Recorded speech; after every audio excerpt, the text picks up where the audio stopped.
Welcome back to the Deep Dive. Today we're looking at a very specific piece of hardware, the NTI E-SLDO-A spot liquid detector. And our mission here is to figure out why its technical specs are so important. We want to understand what this thing really does in, the real world of maintenance and security. Right. And its core function is deceptively simple. This isn't just any water alarm. It's built specifically to detect conductive fluids. So water, basically, or anything like it. Exactly. And it's for very confined, very high-stakes areas. Okay, so let's talk about those areas. The sources mention the obvious places, like under an HVAC unit or a dishwasher.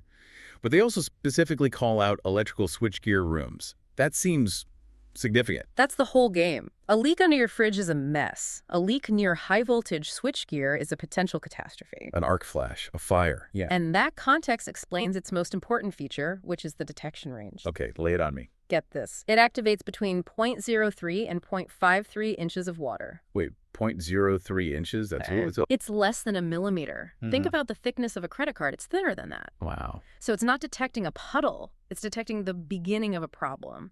A fine mist, maybe some condensation building up. It's genuinely predictive. So once it detects that film of moisture, how does it let you know? Is it just a little beep? Well, it has the local stuff.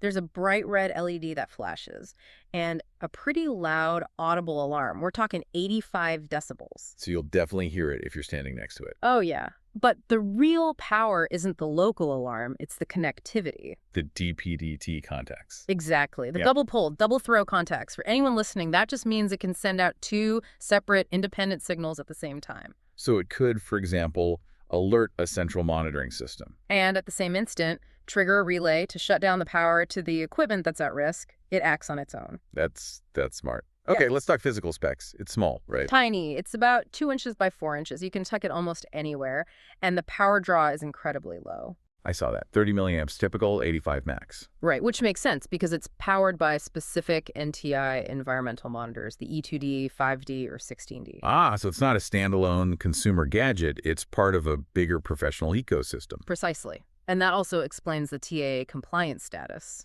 That's a big deal for government or federal contracts. It's a seal of approval, really. Makes sense.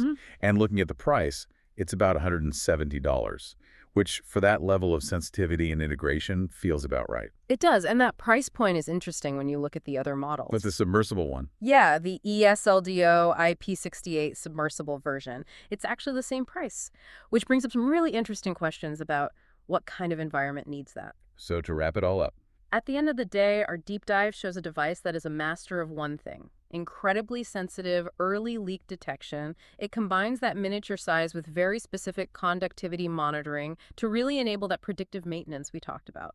Right. So we've established how brilliant this surface level detector is. But that brings us to our final thought. Given that the specialized IP68 submersible model exists, a detector designed to work while fully underwater, what kind of unique environment would actually demand that?